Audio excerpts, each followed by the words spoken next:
This is the Mobile Home Park Lawyer Podcast with Ferd Neiman. If you're looking to generate wealth and passive income in the lucrative world of mobile home parks, you're in the right place. You'll discover solutions to the common legal and operational pitfalls and how to optimize parks to maximize income. Your host is in the trenches. He's a real estate attorney, financial analyst, and mobile home park investor and operator. Now, let's turn it over to Ferd Neiman. Welcome back, Mobile Home Park Nation. Ferd Neiman here again today with another episode of the Mobile Home Park Lawyer Podcast. Got a pair of guests for you today, so 2 for 1 is going to be extra special for lease communities. I've got Vincent Tao and Elizabeth Woods. Vincent, Elizabeth, thanks for coming on the show. Hi, Ferd. Thanks so much. Welcome. Yes. Yeah. Well, look forward to talking to you guys. I know it's been several months since we've seen each other in person, so it's nice to be able to jump back together on the screen here. Why don't you, I know you guys a little bit. What for our group that doesn't? Why don't you guys tell us a little more of your background and how you got into MH, and then we can go from there. Absolutely. Thank you for again.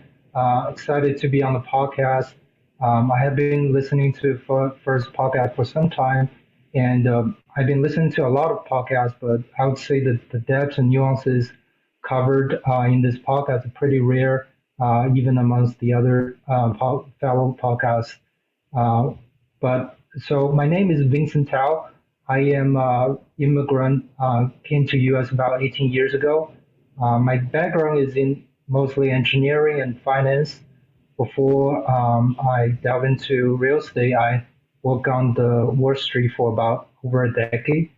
But I always knew that I have some interest in real estate. And before getting to mobile home parks, I invested in some other type of real estate, like condos, single family houses, and apartments. Apartments especially are interesting because it share a lot of the common attributes as mobile home parks, but also differ in many other ways. We can delve into that a little later. But I would say it is the apartment investment that led me to mobile home parks, because I remember I was having a conversation with some fellow apartment investor, and that's the first time I heard about mobile home parks back in January 2019. This is the first time I heard about it, and by February 2019, I actually attended the mobile home park boot camp by Frank Rolfe. That was a very enlightening experience, and that prompted me to get into this space. 1 month later, I actually quit my job, my full-time job in Wall Street, and I started full-time in real estate. By July 2019, I purchased my first mobile home park, which is a small park, 29 lot in Greenville, South Carolina. That deal was great success, but COVID hits in 2020, and everything went to a grinding halt. It took me another 12 months to purchase the second park. Then it started rolling. So right now our company have about 11 parks under our belt across 3 states. So now let me turn the mic to Elizabeth, my partner. Yeah. Thanks so much for having us, Ferd, and for all the contributions you made to this space. So I grew up in Kentucky. So of course I'd seen my share of mobile home parks, didn't really think that much about them. And then I am actually a pharmacist by training. So unfortunately, not as translatable as a skill as yourself and Vincent, law and finance. But I've always had an entrepreneurial spirit. So I find myself running independent pharmacies. So I did get, some business background there. And one of which of these pharmacies was actually on the Upper East Side of Manhattan. And that tidbit will be important later. So keep that in mind. But, I wasn't satisfied running somebody else's business. I felt like a hamster on a wheel, like most of us do, working for the man. And I just really wanted to find a way to make passive income. To me, real estate always made the most sense. It's just, very concrete. My family was in real estate on my dad's side, so I had a little background there. but I wanted to do something on my own. So I really started researching in the space, listening to podcasts, and I eventually narrowed it down to mobile home parks. And since that day in 2019, when I decided I was going to invest in parks, I have purchased 8 parks and a commercial building. And one of these transactions, it was 2 parks and a commercial building. That was my first deal. That's actually gone through the full cycle, the purchase, the diligence, the running, the improving, and then the selling of that park, which was also a huge success. We sold it for over twice what we purchased it for, about less than 2 years later. So, this space it's amazing. You got to find the right deal and the right people to work with and that kind of thing. But I'm very happy. I also quit my job in pharmacy and became a full-time real estate investor. And it's important that I was working in Manhattan because during my time in Manhattan, the story of Vincent and I meeting is so interesting. And it's just funny how life comes full circle. Vincent hosted a meetup group in Manhattan about mobile home parks where he discussed his first park purchase in Greenville. And I was just so impressed with him because I hadn't bought any parks yet. And so I just really enjoyed hearing his story and learning from him. So I stayed after and we connected and, exchanged numbers, kept in contact. And then it just so happened that just after that, Vincent moved to Atlanta. Then I went back to Kentucky for a little while, and then I eventually ended up moving to Augusta, Georgia because of my husband's job. So when I moved, I knew Vincent was in Atlanta and I was like, you know what, I'm just going to reach out to Vincent and see what he's up to. And we sat down, had coffee, had a conversation, and he and I have been investing in parks ever since. And you can really scale in this industry, which is something I love. We have some really interesting stories together of purchases we've made. Our first purchase was an 80-lot park, and then we called the owner. We saw another park touch that property and it was 40 lots.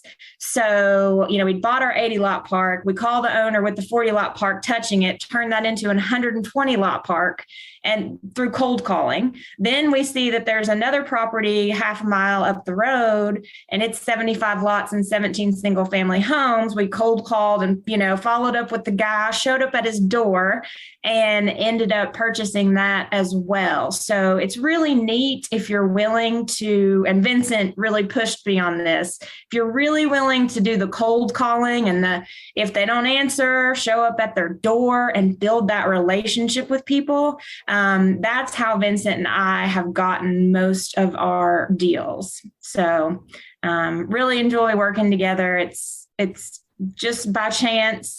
It's crazy how life works out, but it's been really good.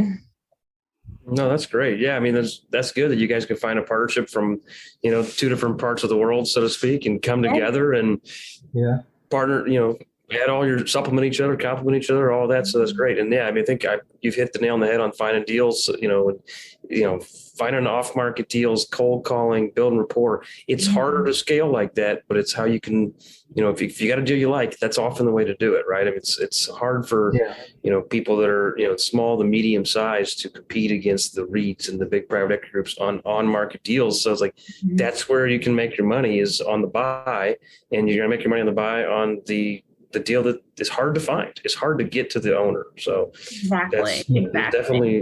Definitely some wisdom in that strategy. So that's good. That's how you told us how you found a couple of your deals. So tell us about operations. And Vincent, you mentioned you've got an apartment background. So I'm interested in your view on MH versus apartments. And then just in general, Elizabeth, I'm curious how you use your pharmaceutical skills and entrepreneurial skills to supplement the business, and just kind of interested in what you guys have learned and how we can learn from you to improve our own operations. Mm-hmm. Sure. Yeah, definitely. So I've been investing in apartment for probably a few years before the mobile home park. So there's a lot of similarities between the two, given both in the multifamily space. A lot of the apartments we were looking at are in also class Class B or Class C, and sometimes they are in the similar area as well. But there's also a lot of differences, and there's pros and cons between both asset classes. So I would say the one major difference is that I usually draw the comparison between apartments and mobile home park. I would call apartments as or mobile home park as standalone apartments. Essentially, especially if you operate a park on home model, where basically all of your tenants you collect rent, you're responsible for all the maintenance and the repair, you do all the improvements. If you run that model, mobile home park actually will make, I would say, on average, a bigger percentage of a profit, just because the repair maintenance is easier when you don't share walls and roofs. So if there's a water leak for one unit, you don't have to worry about the water leak going to the downstairs in apartments. And also in terms of the code, the building code, etc. It's also a lot easier with regard to the lender as well as the insurance company. Insurance company and lender usually have pretty strict requirements for the apartments. But of course, if you're using Fannie Mae, Freddie Mac, then there's no difference. The other thing I would say is in the apartment space, it's very difficult to do any off-market deal. Occasionally you might be able to find like a pocket listing, but it's overall not many people cold call apartment owners because most of these are institutional owners anyway. But mobile home park is completely different, and there's still a lot of opportunity to call the mom and pops. And the other main thing that's different, but I also find it pretty intriguing, is that the unit number or the size of apartments usually is a lot bigger than mobile home parks, and which also kind of justify their purchase prices.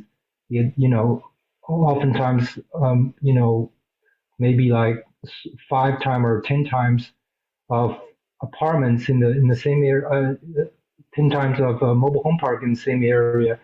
It's not unusual to find 200 unit apartment building or even like 400 unit apartment building, but it's a much rare to find mobile home park in that size. A 60 space mobile home park is a decent size, but 60 unit apartment is relatively small. In the spectrum of all the available listings. So that's another reason why the apartment is more geared toward institutional owners.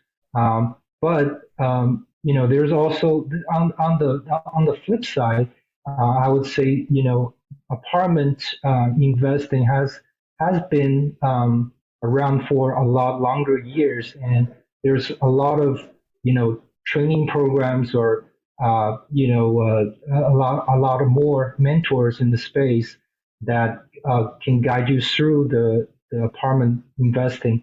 But in mobile home park space, there are learning programs, but besides the boot camp has been there for quite some time. The other programs are pretty new, and it's not as well structured as apartment investing, I would say. So all in all, I just if I have to choose one, that's how I made a choice, that I find there's a lot more opportunity in the mobile home park business versus the apartments, because apartments has been favored by a lot of people, and the space has been very crowded.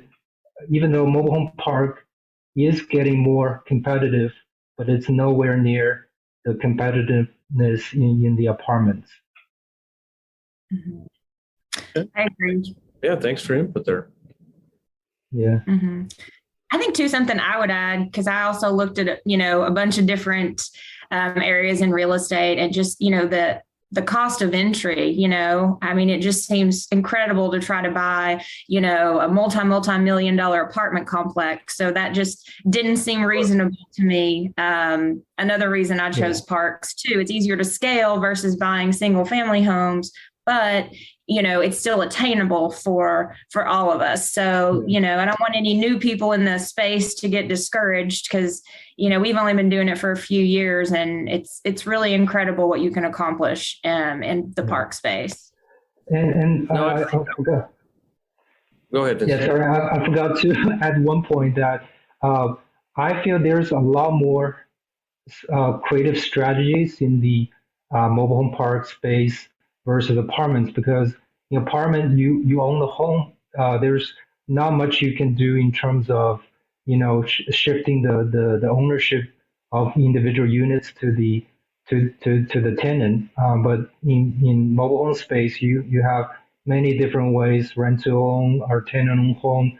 You can easily infill in units compared to building a new apartment building. That's a lot more work. So there's just a lot more different ways to add value in the park space, I would say. Yeah, no, I think there's definitely, MH is more creative nowadays, and particularly because you have some unsophisticated sellers. So there's just more opportunity for some ground leases or a master lease concept, seller finance. Sometimes there's, you buy the homes and not the land, you buy the land, not the homes. There's other, sub-tenant Lonnie dealers within the parks. And, to Elizabeth's point, you can buy a mobile home park at a smaller park in particular at a pretty attainable price. And then at Vincent's point, part of the reason, I was doing single family and I decided, let's get into apartments. There's economies of scale. And then I got there, I was like, everybody already figured this out. This is really expensive. I can't compete, perhaps from sophistication, but certainly from a capitalization with some of these other players. For an MH space, it's like, all right, I can kind of hang in this space. And it's like, this is not, it's not a simple business by any means. I think it's probably more active than the apartment space. It's harder to get third-party professional management. So I feel like the vast majority of park owners are also park operators, whereas in the apartment space, it's a lesser ratio. That has its own pros and cons, but yeah, for sure. There's still opportunity in both. We do some apartment work on the legal side here. I've got investments in some apartments as well, but I think that, from a profitability standpoint, there's more unturned stones to be found in the manufactured housing classification than in the multifamily apartment classification. Exactly. Absolutely. I agree. The window of opportunity hasn't closed for parks yet. We were able to just find, and we just looked in the small area around where we lived, because to your point, you do need to self-manage a lot, and you do need to go check on your property because you don't have that professional, management group there. So for us, we looked in the smaller area around where we live, and we'll expand out, but that's just been much more manageable for us to oversee our properties and our investments. So we are, very involved in that aspect of everything. And that's been really helpful for us. Yeah. I mean, the management, to first point that the management is the key in the mobile home park business, because a lot of, especially for tenant-owned home park, where the income is, there's a lot less expense, but the income is also quite limited. So in order to hire a full-time manager, a lot of times you can't afford to do that, and then you would have to use a lot of creative ways to manage virtually, or to hire a virtual assistant to turn a lot of the work online. So there's now not a need to have an on-site person full time. That's the only way to manage some of these parks.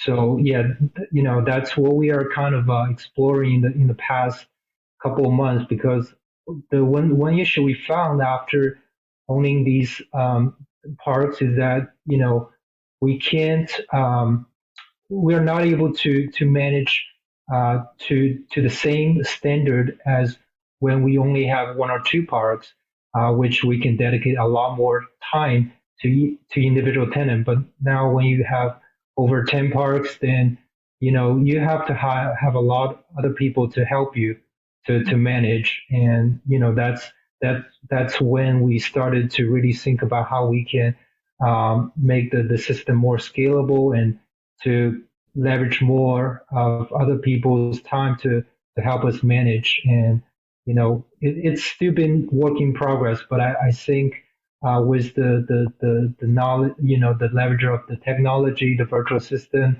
a good property management software, that makes a lot easier to manage parks, and we're more confident to acquire more when we have this system in place. Yeah. No, I think that's a good point. I mean, mobile home parks give a unique opportunity for management because of the size, and because you mentioned top line revenue on a tenant home park. It's not that much, right? So, I mean, I've got a 20 space park in Iowa, and it's like, I can't afford a full-time manager, or even a low paid, $25,000 a year full-time manager. So that park cannot support it. So we go with the park greeter model on that, which is somebody that lives in the park and gets free or reduced lot rent. And this guy doesn't even get fully free. He gets reduced lot rent. He has minimal duties. We have minimal homes come vacant. If they do, we give them commissions for that. We pay him hourly to mow the grass. And, he walks around and, gives out trash violations and is a nosy neighbor. And we hear from him once a month. And it's a pretty easy park with high collection, like 100% collections, and no real problems. Now, if we do get more problems, or we have challenges with collections, or have numerous homes go vacant. Now, we don't have any rental homes there, so we sold them all, so that makes it easier as well. But we don't really need a lot of staff. This guy probably works an hour or two a week, and then plus mowing 4 hours a time for a portion of the year. So that's a much different staffing structure than a park where we're going to bring in 25 homes this year and, put in the concrete, put in the driveways and build the decks and skirt the homes and go through the permit process and sell them with a lender and go through all that paperwork. And, there you need maintenance and management. Right. And more, headquarters oversight. Exactly. And really reliable people on the ground who can do that stuff for you. In my Illinois parks, we did quite a bit of infilling. Really interesting tidbit, and it's a little different everywhere you go, but we got really lucky. We purchased two parks, and the smaller one is 26 lots, and it was mostly vacant. We had to sell or finance it. And we ended up realizing that a few of the homes sitting there in our park, the taxes hadn't been paid on them, so they were tax sale homes. So that's something that I've been really successful with, is buying homes in tax sales. It varies, by county and state, but that's been a really neat way for me to do big infilling at low prices, less than $1,000 for a home already sitting there. And you don't have to find all the crews to, install it or get it approved. Newer homes are a much bigger animal. So that's something that I've found helpful. And I encourage people to look into that locally, because I know the used home market, with COVID and all the newer homes, took you forever to get one and prices were so high. I feel like the used home market is essentially nothing if you're trying to find them yourself.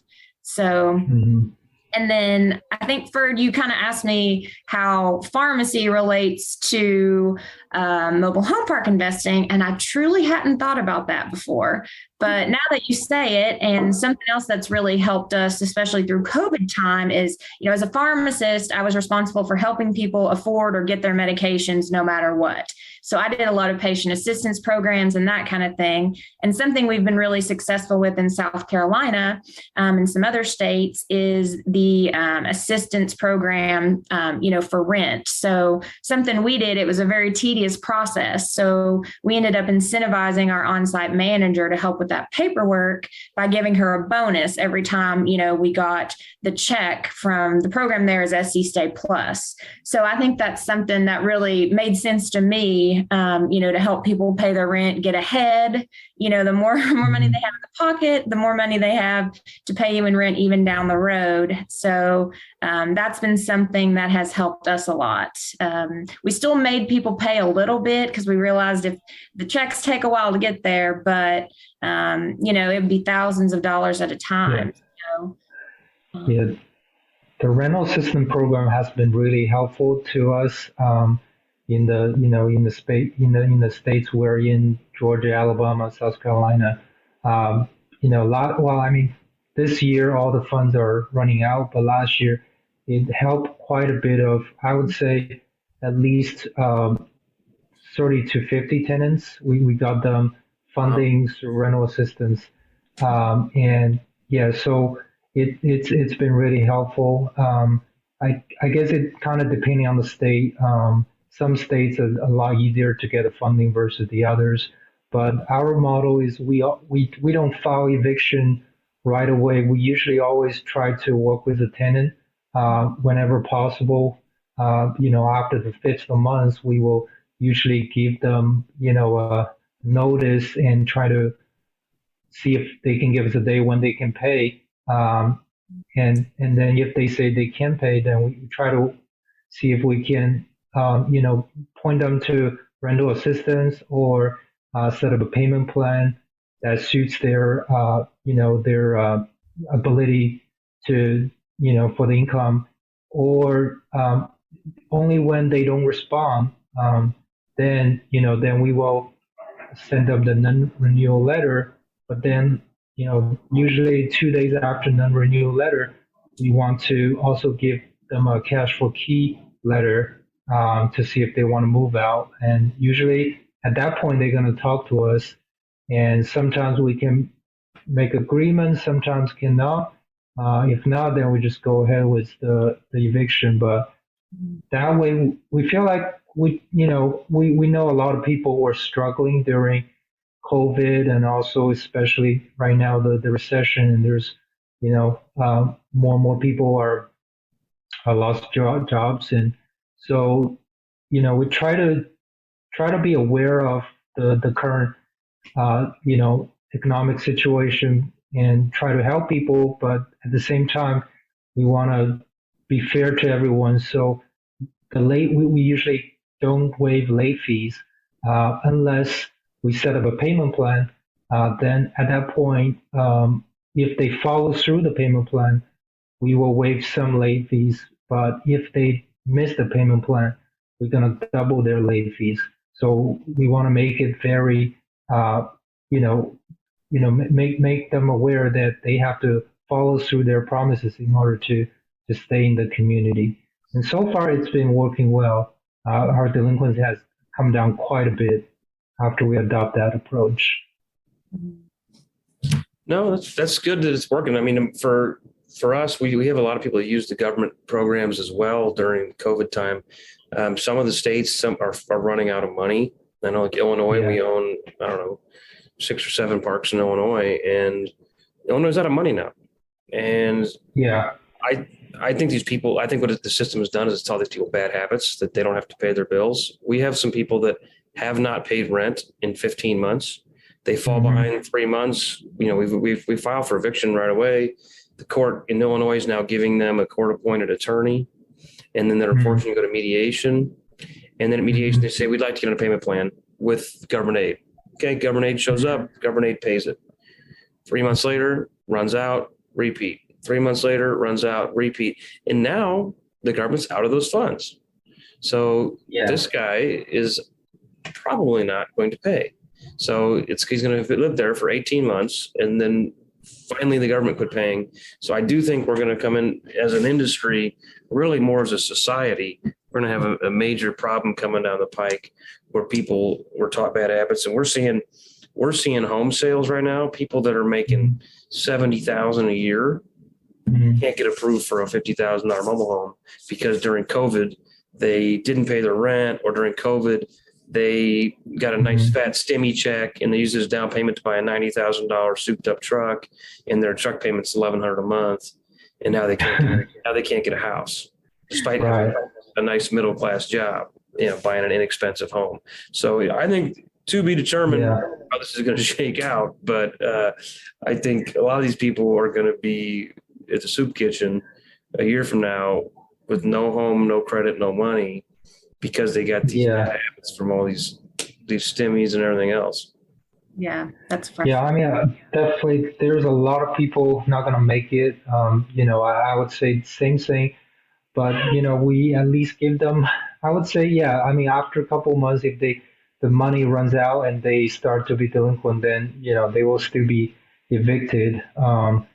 But we were trying to, every time we tell them when we got the funding, we always send them a letter saying, hey, now you got a couple of months free rent, but here's what you need to do. You need to start saving some money. You need to try to, be more responsible for your finance.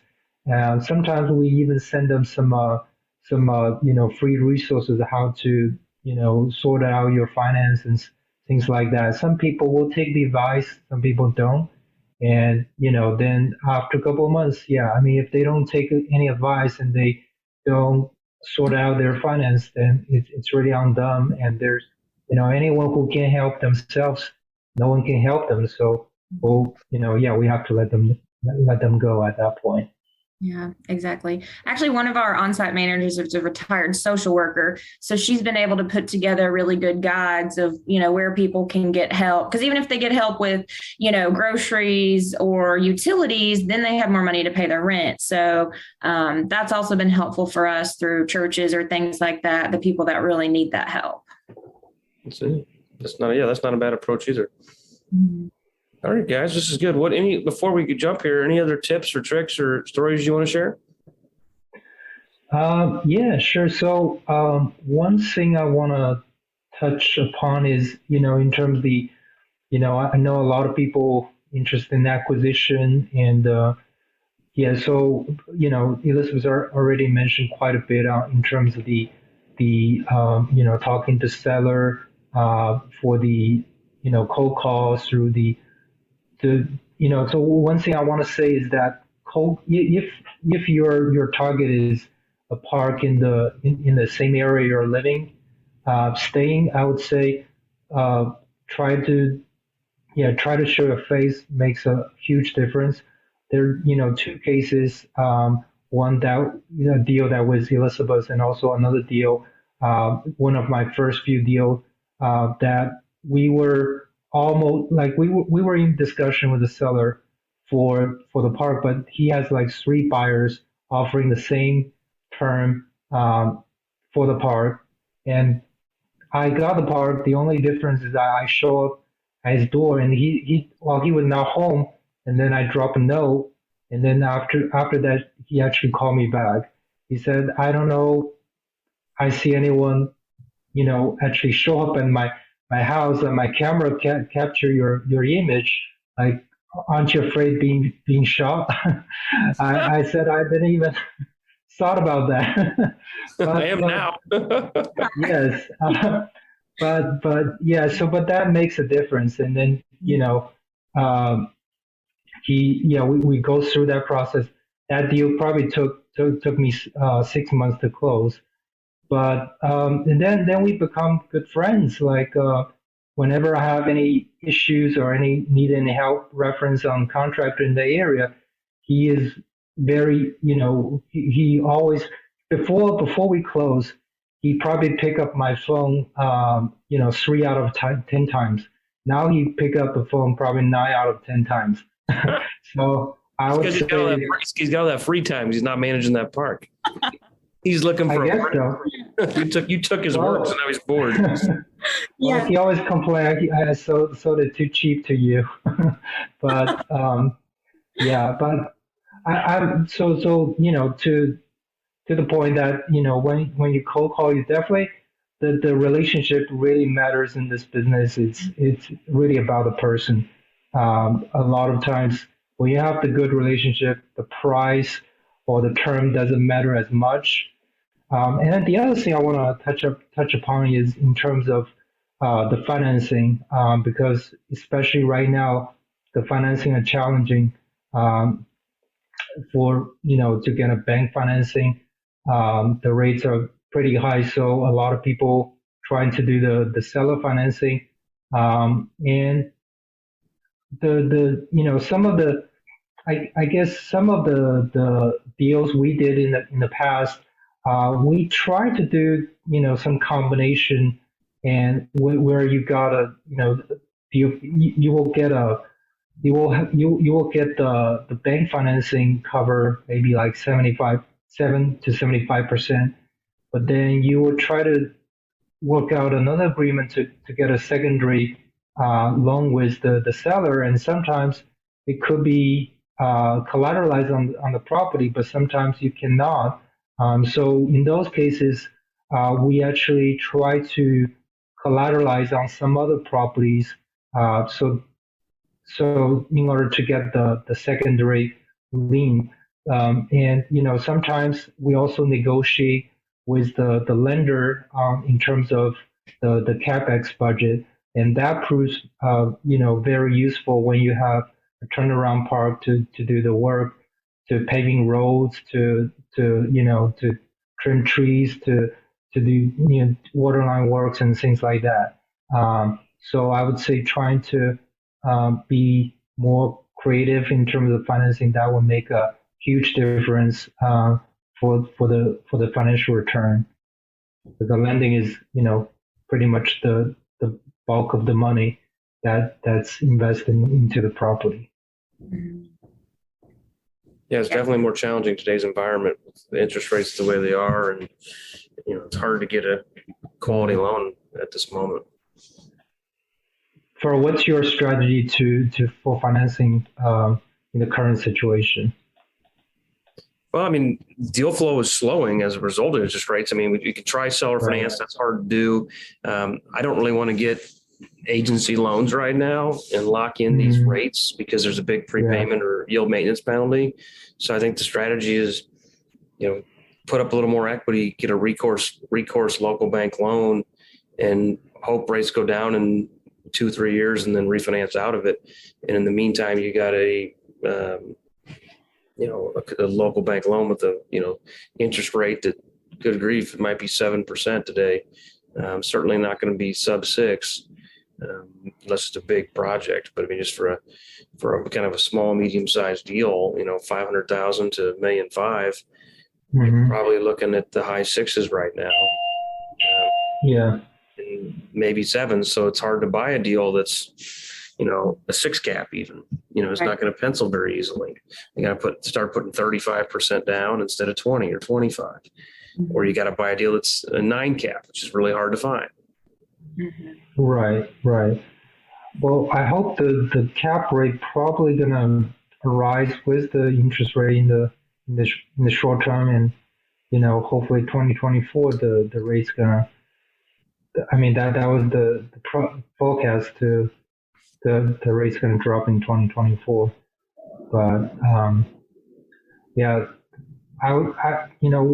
kind of in the same boat. We are not in the active acquisition mode right now, but we feel like there might be some motivated seller later this year if their loan is about to expire, or they have personal situation that they have to sell. So we are hoping there's going to be more deal in the later half of this year.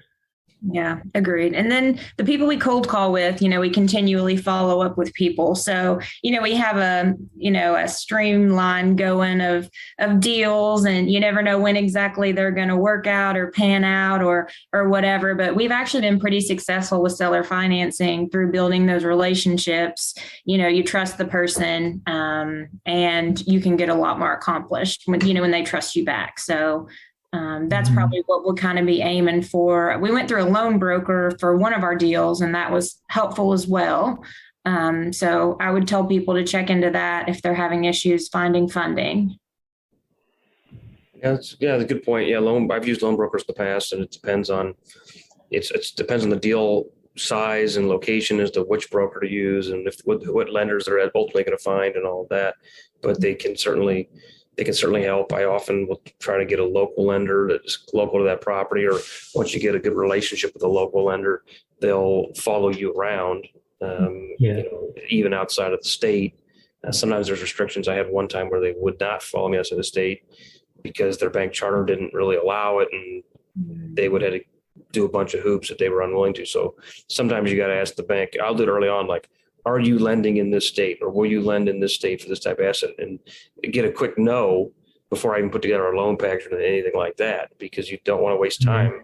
That happened to me one time where I went through the whole process and committee approval, and then got committee approval, then I got board approval. And then the CEO vetoed it. He's like, we're not doing any loans in that state. Our charter is not there. We sometimes make exceptions, but we're not making exceptions this year. So like, what? Yeah. So that's part of the process, right? Is figuring out who your capital partners are, from whether it's your own capital, or you've got investors, or you've got lenders. Is it the seller or your capital partner in some respects? So yeah, there's lots of options. Be creative out there. Exactly. All right, guys. Well, I appreciate your time. Look forward to catching up with you guys more. Till next time, thanks and God bless. Thank you, Ferd. Thank you, Ferd. Appreciate it. You've been listening to the Mobile Home Park Lawyer Podcast with Ferd Neiman. Ready to learn more? Go to www.themobilehomelawyer.com for free resources and materials to help you succeed. If you love the podcast, go to Apple Podcasts, give us your review, and subscribe today. Thank you for listening. Neither the Supreme Court of Missouri nor the Missouri Bar reviews nor approves certifying organizations or specialist designations. The choice of a lawyer is an important decision and should not be based solely upon advertisements.